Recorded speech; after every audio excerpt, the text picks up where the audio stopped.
اللہ تعالیٰ نے اس آیہ مقدسہ کے اندر ارشاد فرمایا کہ وَإِنَّكَ لَعَلَىٰ خُلُقٍ عَظِيمٍ، اے محبوب علیہ السلام بے شک ہم نے آپ کو عظیم اخلاق عطا فرمائے۔ آپ عظیم اخلاق پر ہیں، آپ خلق عظیم کے مالک ہیں۔ انسانی زندگی کے اندر کچھ چیزوں کی اور کچھ رویوں کی بڑی زیادہ ضرورت ہوتی ہے۔ یہ جو انسان کے اخلاقی رویے ہوتے ہیں نا، یہ بھی بڑی اہم ضرورت ہوتے ہیں انسانی زندگی کو گزارنے کے لیے۔ اگر رویوں میں اخلاق نہ ہو، لہجوں میں خوبصورتی نہ ہو، تو انسان کے لیے وقت گزارنا نہایت مشکل ہو جاتا ہے۔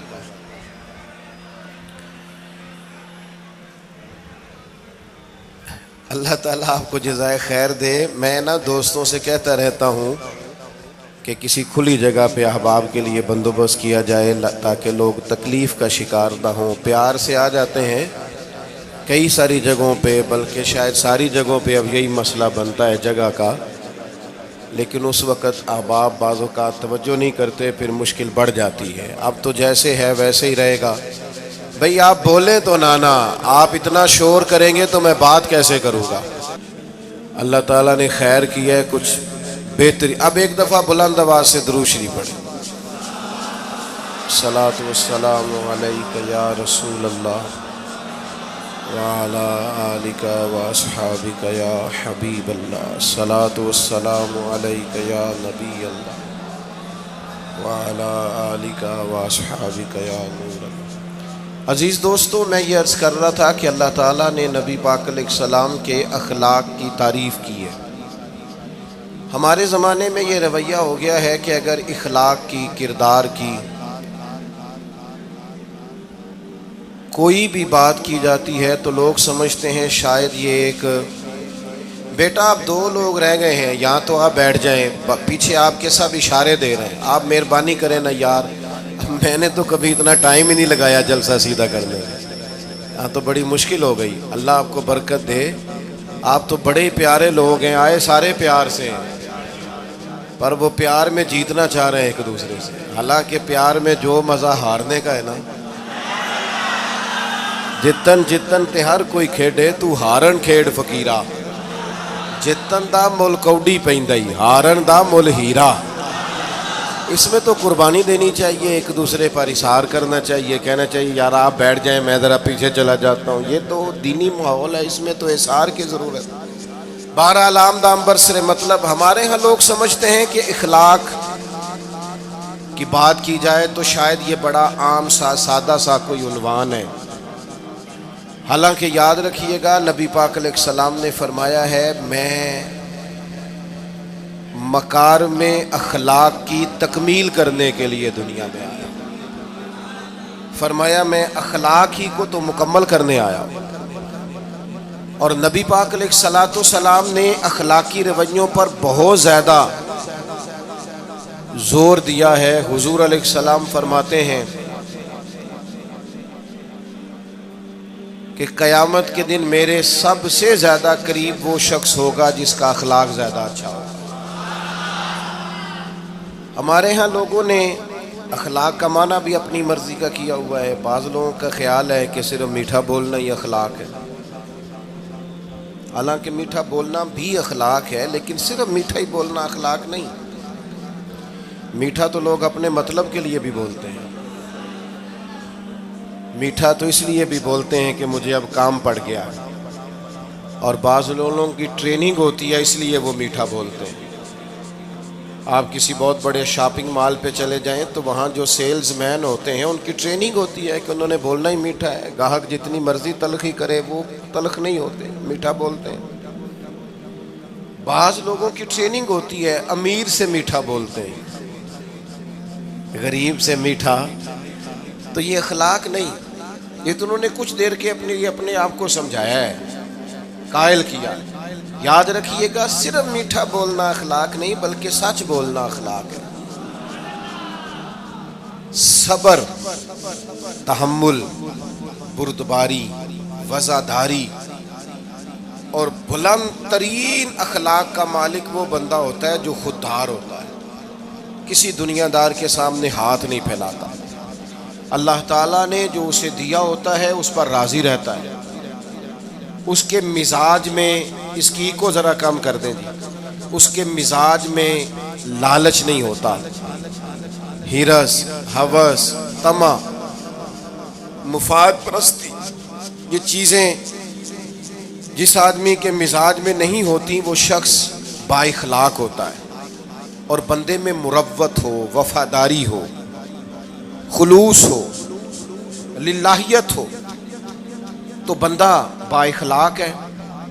میرے دوستو، جس طرح ہم اپنا مکان محنت کر کے تعمیر کرتے ہیں، اور تھوڑا سا بھی درزی اگر کپڑے میں فرق پیدا کر دیتا ہے تو ہمارے لیے مشکل ہوتا ہے پہننا، ہم محنت کر کے تعمیر کرتے ہیں لباس کی، ہم اپنے لیے تعمیر کرتے ہیں چیزوں کو کہ بالکل ٹھیک اور پرفیکٹ چیزیں ہونی چاہیے، اسی طرح ہمیں اپنے کردار کو بھی تعمیر کرنا پڑتا ہے، اس پر ہمیں محنت کرنی پڑتی ہے، جس چیز پر بھی محنت کی جاتی ہے وہ قیمتی ہو جاتی ہے۔ جب ہم تھوڑی محنت اپنے اخلاق پر بھی کریں گے نا، اپنے رویوں پر بھی کریں گے تو اس میں بھی بہتری آ جائے گی۔ اصل مسئلہ یہ ہوا ہے امت کے ساتھ کہ ہم نے یہ سمجھنا شروع کر دیا ہے آج کے دور میں کہ شاید لوگ صرف تقریر ہی سنیں گے، شاید لوگ صرف تصویر ہی دیکھیں گے، شاید لوگ صرف ہمارا آنا جانا، دبدبا، استقبال، پروٹوکول دیکھیں گے۔ حالانکہ یاد رکھنا، سب سے زیادہ جو چیز تبلیغ کرتی ہے وہ انسان کا کردار ہوتا ہے، وہ اس کا اخلاق ہوتا ہے۔ بہت سارے بزرگ تو ایسے جو تقریریں کرتے ہی نہیں تھے، اعلیٰ حضرت بریلوی رحمۃ اللہ علیہ تو کبھی کبھار کوئی گفتگو کرتے تھے، تقریر ہوتی نہیں تھی، لیکن ان کے کردار کی خوشبو ایسی تھی جو پاس بیٹھتا تھا درد والا ہو جاتا تھا، جو قریب رہتا تھا اس میں خلوص آ جاتا تھا۔ آپ جو اٹھتے بیٹھتے چلتے پھرتے کہتے ہیں اسی سے پتہ چل جاتا ہے کردار کس طرح کا ہے۔ اس کے لیے آپ کو، اور ویسے بھی امام راضی رحمۃ اللہ علیہ سے کسی نے کہا تھا با اخلاق کون ہوتا ہے؟ فرمایا جسے نیکیاں کرنے میں تکلف نہ کرنا پڑے، نیکی بڑی آسانی سے اس سے سرزد ہو جائے، وہ بندہ اخلاق والا ہوتا ہے۔ آسانی سے نیکی کر لے، مشکل درپیش نہ ہو، بندہ با اخلاق ہوتا ہے۔ جب جب ہمارا اخلاق اور کردار اور لب و لہجہ اور اٹھنا بیٹھنا، آپ بڑی تعریفیں کریں گھر جا کے کہ میرے استاد بڑے قابل ہیں، آپ کہیں میں بہت عالی شان پیر صاحب کا مرید ہوں، کیا بات، لیکن خدا نہ کرے بیوی کو گالی دیں تو وہ اسی وقت کہہ دے گی یہ سکھایا تجھے تیرے پیر صاحب نے، یہ استاد صاحب سے سبق پڑھ کے آیا، یہ اس تنظیم کا آدمی ہے۔ وہ کبھی قبول نہیں کرے گی آپ کے استاد کو، آپ کے پیر صاحب کو، آپ کی تنظیم کو، کہے گی پتہ ہے مجھے کس پانی میں یہ سکھاتے ہیں تمہیں۔ جب تک اخلاقی رویہ بدل نہیں جاتا، آپ کہیں میں بڑی محافل کراتا ہوں، میں بہت بڑا آدمی ہوں اور میں بڑے دینی کام کرتا ہوں اور میں اپنے اوپر لیبل رکھتا ہوں، لیکن آپ کا دوستوں کے ساتھ اٹھنے بیٹھنے میں حلال حرام کی تمیز میں ہی کوئی خیال نہ ہو تو کوئی نہیں مانے گا آپ کی بات۔ ہمارے ہاں سنت شریعت کا بھی ہم نے اپنی مرضی کا نام رکھ لیا ہے نا۔ میں نے الحمدللہ زندگی میں داڑھی نہیں کٹوائی، مجھے کبھی خط بھی نہیں کرانا پڑا، شروع سے رکھی ہے، اور امامہ تو اب ایسے محسوس ہوتا ہے طبیعت کا حصہ بن گیا ہے۔ یہ عظیم سنتیں ہیں رسول پاک کی۔ میری طرح کے ایسے لوگ بھی پہن لیں جو بالکل خوبصورت نہیں ہوتے تو داڑھی پگڑی سے وہ بھی کبھی کبھی اچھے لگنے لگ جاتے ہیں، لیکن صرف داڑھی اور پگڑی حضور کی سنت نہیں، یہ بھی آپ نے سچ غور کرنا ہے اس پر بھی۔ صرف دین کا لباس پہننا ہی حضور کا طریقہ نہیں، اخلاق اور کردار کو سمجھیں۔ حضور کی جو سنت سب سے پہلے لوگوں میں معروف ہوئی تھی، جس سے تعارف ہوا تھا، وہ تو صادق اور امین ہونا ہے۔ او بھائی سچ بولنا بھی تو حضور کی سنت ہے نا، دیانت دار رہنا بھی تو نبی پاک کا طریقہ ہے نا۔ آپ صرف ایک مخصوص لباس پہن لیں فقط اور باقی چیزوں سے آپ آزاد ہو جائیں گے۔ ہو سکتا، میں اکثر کہتا ہوں کہ مسواک لے کر دانت صاف کرنا بھی حضور کی سنت ہے اور دل صاف رکھنا بھی حضور کی سنت ہے. صرف مسواک والی سنت پہ غور ہے. ترمذی میں حدیث ہے, حضور علیہ السلام نے فرمایا اے انس ہے میرے بیٹے, تم سے ہو سکے تو صبح اس حال میں کرنا کہ تمہارے دل میں کسی کا بغض نہ ہو. اور حضور فرمانے لگے یہ میری سنت ہے. صبح اٹھتے ہی پہلے دل کو ٹٹولنا, اس میں کسی کے لیے عداوت نہ. اخلاقی رویوں پر توجہ دینے کی ضرورت. ہم میں سے نا بہت سارے لوگوں کی شان ہوتی ہے, پیر صاحب کی, علامہ صاحب کی, استاد ہوں, میں ٹیچر ہوں, میں پڑھا لکھا ہوں, میں مالدار ہوں, میں گھر کا بڑا ہوں.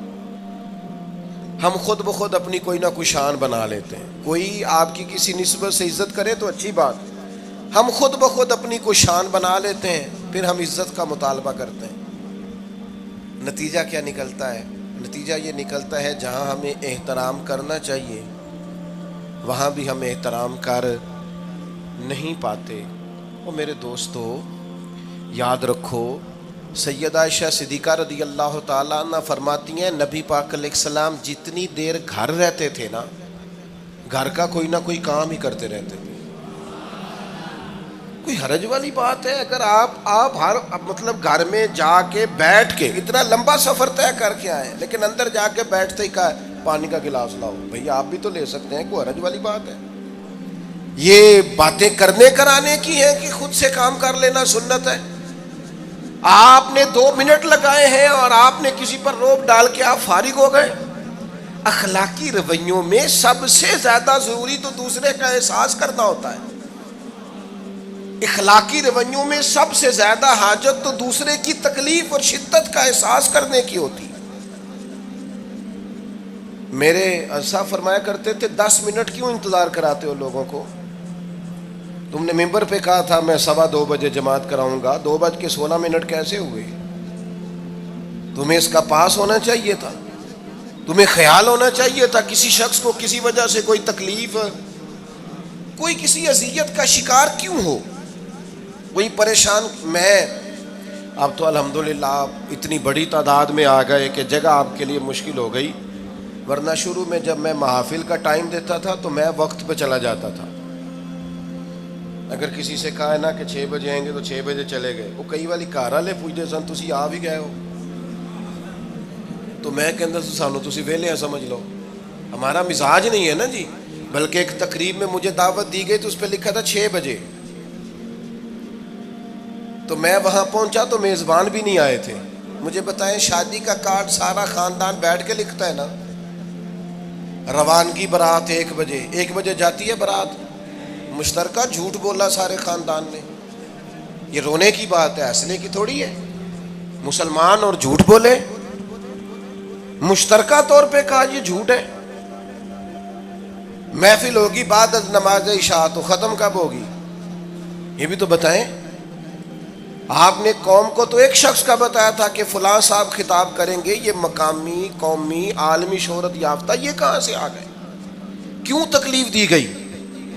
بلکہ ہم نے تو منصوبہ بندی کی ہے کہ لوگ ہمارے جلسوں میں نہ آئیں. ستائے اتنا ہے, ایک جگہ پہ میں حاضر تھا تو 1:30 بجے مجھے مائک دے رہے تھے. اب تو میں جاتا نہیں ہوں, رات کو چھوڑ دیا ہے. 1 بجے رات کو مائک دے رہے ہیں تو نقیب بیچارہ رٹی رٹائی بات کر رہا ہے, کہتا ہے بلا تاخیر. میں نے کہا ابھی بھی بلا تاخیر ہے, کر لو تھوڑی تاخیر. خدا کے بندو ختم کرو, آدھے گھنٹے میں مسئلے کی سمجھ آ جاتی ہے, ایک پیغام دو, بات ختم ہو گئی. اتنا الجھاؤ اور اتنا بات کو کھینچنے کا معنی کیا؟ اپنے رویوں کے اندر. میں چلا گیا 6 بجے تو میزبان صاحب بھی نہیں آئے تھے, تو وہ تقریب کب شروع ہوئی؟ 9 بجے. تو میں نے ان سے کہا غور سے دیکھ لو کہیں میں تو نہیں الٹا پڑتا رہا, 9 اور میں 6 سمجھتا رہا ہوں. یہ چھوڑے ان چیزوں کو. اپنی زندگی میں آپ نظم پیدا نہیں کریں گے تو کوئی کام کیسے کریں گے؟ حضرت حکیم الامت مفتی احمد یار خان صاحب نعیمی رحمۃ اللہ علیہ, مفتی صاحب رحمۃ اللہ علیہ جب جمعے والے دن الحمدللہ کہتے تھے نا تو پورا 1 بجا ہوتا تھا. لوگ گھڑی کو کہتے تھے تو غلط ہو سکتی ہے, پر مفتی صاحب پورے ٹائم پہ الحمدللہ کہتے ہیں. بلکہ ان کے بارے میں معروف ہے کہ وہاں ایک ذمہ دار تھا, بھینسوں کا دودھ دھوتے ہیں نا دیہاتی لوگ, تو عصر کی اذان سے 5 منٹ پہلے مفتی صاحب مسجد تشریف لے جاتے تھے. یہ اخلاق ہے، یہ آپ کا رویہ ہے، یہ آپ کا انداز ہے. عصر کی اذان سے 5 منٹ پہلے جاتے تھے، جا کے وضو بنانا پڑے تو سنت ادا کر کے بر وقت نماز میں شامل ہو جائیں. تو مفتی صاحب گزر جاتے تو وہ ذمہ دار اپنے بیٹے سے کہتا کہ اب آپ نا بچے کو چھوڑیں بھینس کے نیچے تاکہ ہم بھینسوں کا دودھ دھوئیں. تو ایک دن وہ بیٹا کہنے لگا ابا جی ابھی تو یہ سورج کھڑا ہے، عصر کا ٹائم کہاں ہوا ہے؟ تو کہنے لگا تو چھڑ دے کٹا، مفتی صاحب لانگ گئے نہیں، ٹائم ہو گیا ہے. یہ ہمارے بزرگوں نے ہمیں رویے سکھائے. آپ نظم والے ہوں، اخلاق والے ہوں، سچائی والے ہوں، دیانت داری والے ہوں، دوسروں کا خیال رکھیں، کسی کو تکلیف نہ ہو ہماری وجہ سے. پتہ ہے رسول پاک صلی اللہ علیہ وسلم کی بارگاہ میں آ کے عرض کیا گیا یا رسول اللہ یہ ہمارے امام صاحب بہت لمبی نماز پڑھاتے ہیں. صحیح حدیث میں موجود ہے، نماز ہی پڑھاتے تھے نا، قرآن ہی پڑھتے ہوں گے نا، کتنا اعزاز والا کام ہے. یا رسول اللہ یہ بہت لمبی نماز پڑھاتے ہیں. اللہ کے محبوب علیہ السلام نے بلا لیا اور لفظ پتہ کیا ہے؟ حضور فرمانے لگے میں لوگوں کو دین کے قریب کرتا ہوں، آپ دور کرتے ہیں. فرمایا جب بھی نماز پڑھائیں معتدل پڑھائیں. اور خود حضور کا عمل کیا ہے؟ حضور فرماتے ہیں جب میں نماز میں کھڑا ہوتا ہوں تو میرا دل کرتا ہے میں لمبی نماز پڑھاؤں. ہمارا جب کسی شے کو دل کرے تو ہم چھوڑتے ہیں، میرا دل کرتا ہے میں لمبی نماز پڑھاؤں. لیکن حضور فرماتے ہیں پھر پیچھے سے کسی بچے کے رونے کی آواز آتی، میں سوچتا ہوں اس کی ماں پریشان ہوگی، میں نماز مختصر کر دیتا. اور میرے بھائیوں نماز میں بھی لوگوں کا احساس، ہماری طبیعت ہی نہیں رہی. کوئی آدمی ہارن دے رہا پیچھے سے اور سامنے گاڑی میں 2 بندے کھڑے، گاڑی مین روڈ پہ کھڑے کر کے باتیں کر رہے ہیں، اور وہ ہارن بجا رہا ہے تو کہتے ہو ٹھہر جا، آگ بجھانی ہے جا کے. ایک تو آپ نے اتنا ظلم کیا کہ آپ نے روڈ بند کیا، اور دوسرا اخلاقی رویہ یہ ہے. اور میرے بھائی یہ بھی بد اخلاقی ہے کہ آپ اپنا موٹر سائیکل مین روڈ پہ کھڑے کر کے دکان پہ چلے جائیں، لوگوں کو تکلیف میں ڈالیں گے. اسلام اس کی اجازت نہیں دیتا. رستوں کے نشان مٹانے والے کو نبی پاک نے تنبیہ فرمائی، کسی کو تکلیف ہو، اذیت ہو. اور بعض لوگ سمجھتے ہیں کہ میں نے پریشر میں رکھی ہوئی ہے دنیا، ڈرتے ہیں لوگ مجھ سے. جو ڈر کے عزت کرتا ہے وہ خوف کھاتا ہے، اور جو محبت سے تجھے سلوٹ کرتا ہے وہ تیرا احترام کرتا ہے. بعض لوگ کسی کے شر سے بچنے کے لیے بھی اسے سلام کرتے ہیں، وہ عزت نہیں ہوتی، وہ عزت نہیں ہوتی کہ یہ تو رٹا ڈال دے گا. اپنے اخلاقی رویے ہمیں اللہ کے محبوب سے سیکھنے، حضور سے خیرات لینی ہے. اخلاق حسنہ ہم نے اپنے آپ کو سمجھنا ہے، ہم نے اپنے مزاجوں میں تبدیلی پیدا کرنی ہے، بالخصوص بزرگوں کے معاملے میں، بڑوں کے معاملے میں. جیسے جیسے انسان ضعیف ہوتا جاتا ہے نا، حساس ہوتا جاتا ہے، اسے باتیں تکلیف دینے لگتی. وہ ایک بوڑھی اماں ایک دفعہ مجھے کہنے لگی کہ آپ میرے بچوں سے کہہ دیں خرچہ پامیں تھوڑا دین کرن، میرے نال بولن صحیح کرن. وہ جب اپنی بیویوں کے سامنے میرے ساتھ تھوڑا والیوم اونچا کر کے بات کرتے ہیں آواز کا تو مجھے تکلیف ہوتی. اپنا رویہ، لہجہ، اس پر غور ہو. جوانی میں ہی تو برداشت کرنا ہوتا ہے. اپنے مزاج کو کبھی بکھرنے اور ٹوٹنے نہ دیں. اور سب سے زیادہ بندے کا پتہ ہی تب چلتا ہے جب کوئی اسے پورا غصہ دلائے، جو پھر کنٹرول کرے، وہی تو کمال آدمی ہوتا ہے. آ کے کہا گیا تھا نا نبی پاک علیہ السلام کو کہ یا رسول اللہ وہ معاذ اللہ ان لفظوں کے ساتھ تانا و تشنیع کرتے ہیں، نقل کفر نہ باشد. تو حضور فرمانے لگے وہ پتہ نہیں کس کی باتیں کرتے ہیں، مجھے تو اللہ نے محمد بنا کے بھیجا، میں تو محمد ہوں، اور محمد ہوتا ہی وہ ہے جس کی تعریفیں ہوں. وہ پتہ نہیں کس کی باتیں کر رہے ہیں، چھوڑو. وہ پتہ نہیں اس کی بات کر رہے ہوں گے جس کا وہ معاذ اللہ نام بگاڑتے ہیں. میرے عزیز تھوڑا سا برداشت، اور آپ جملوں سے غور کریں، کسی کے لہجے سے غور کریں کہ وہ بندہ کہیں تکلیف میں تو نہیں، آزمائش میں تو نہیں. میں پہلے مختصر تقریر کرنا چاہ رہا تھا، اب آپ لوگوں نے اور مختصر کرا دیا مجھ سے، تو میں بس بات کو سمیٹنے لگا ہوں، آپ غور فرمائیں گے۔ ایک دن نبی پاک علیہ السلام نے سید عائشہ صدیقہ رضی اللہ تعالیٰ عنہ سے فرمایا، حضور فرمانے لگے عائشہ جب آپ مجھ سے خوش ہوتی ہیں تب بھی مجھے پتہ چل جاتا ہے، اور جب آپ کے دل میں کوئی بات ہوتی ہے تب بھی پتہ چل جاتا ہے۔ تو سیدہ پاک عرض کرنے لگی حضور مجھے میری ماں روئے میں اور آپ سے ناراض، تو کریم فرمانے لگے بتاؤں پھر؟ یا رسول اللہ فرمائیے۔ حضور فرمانے لگے عائشہ آپ کبھی کبھی قسم اٹھاتی ہیں؟ یا رسول اللہ اٹھاتی ہوں۔ فرمایا جب آپ خوش ہوتی ہیں تو کہتی ہیں مجھے رب محمد کی قسم، اور جب دل میں کوئی بات ہوتی ہے پھر کہتی ہو جناب ابراہیم خلیل کے رب کی قسم، پھر حضرت ابراہیم کی نسبت سے قسم اٹھاتی ہو۔ تو جناب عائشہ کہتی ہیں حضور کی بات سن کے جو میرا حال تھا میں بتا نہیں سکتی۔ یا رسول اللہ آپ اتنا خیال کرتے ہیں، یہاں تک خیال فرماتے ہیں کوئی کیا بول رہا ہے؟ کہتی میں نے فوراً عرض کی کہ یا رسول اللہ مجھے رب محمد کی قسم ہو، میری زبان سے نام ہی جاتا ہے، میرے دل میں آپ ہر وقت موجود رہتے ہیں۔ دل میں آپ احساس پیدا کریں گے، آپ تھوڑا سا غور کریں، آپ کسی کی تکلیف کے بارے میں حساس ہوں گے۔ میرے بھائی پتہ کیا ہوتا ہے، 2 منٹ کا غصہ ہوتا ہے ہمارا، اور کئی دفعہ عمر بھر کا پچھتاوا چھوڑ جاتا ہے۔ ہمیں احساس ہوتا ہے ہم سے غلطی ہو گئی، ہمیں خیال ہوتا ہے کہ یہ لفظ مجھے کہنے نہیں چاہیے تھے، پر ہم سے سرزد ہو جاتے۔ میں ذاتی طور پہ آپ سے ایک بات عرض کروں، یہ میں ابھی آیا ہوں نا تو دوست پکڑتے ہیں دوڑتے ہیں، خیر اب فرق بھی ہے پکڑنے والے میں، پہلے دعا لینے والے ہوتے تھے اب سارے فوٹو لینے والے ہوتے ہیں، یہ بھی مسئلہ ہے۔ اور بعض لوگوں کو فوٹو چاہیے ہوتی ہے، باقی جو ہوتا ہے ہو جائے، اس سے غرض نہیں ہوتی۔ میں نے بہت ساری جگہوں پہ جانا چھوڑ دیا ہے، اس کی وجہ یہ ہے کہ میری وجہ سے لوگوں کو تکلیف ہوتی ہے۔ اب میں یہاں موجود ہوں، یہاں سے مجھے آگے بڑھنا ہے، اب جہاں مجھے آگے جانا ہے وہ مجھے اس بات کی اجازت نہیں دے رہی چیز جہاں مجھے پہنچنا ہے کہ میں رکوں اور ایک ایک آدمی سے ملوں۔ جہاں ہمیں کہیں اور جانا ہوتا ہے وہ یہ تو پوچھتے ہی نہیں کہ آپ نکلے ہیں کہ نہیں نکلے، وہ تو کہتے ہیں کتنے پہنچے ہو۔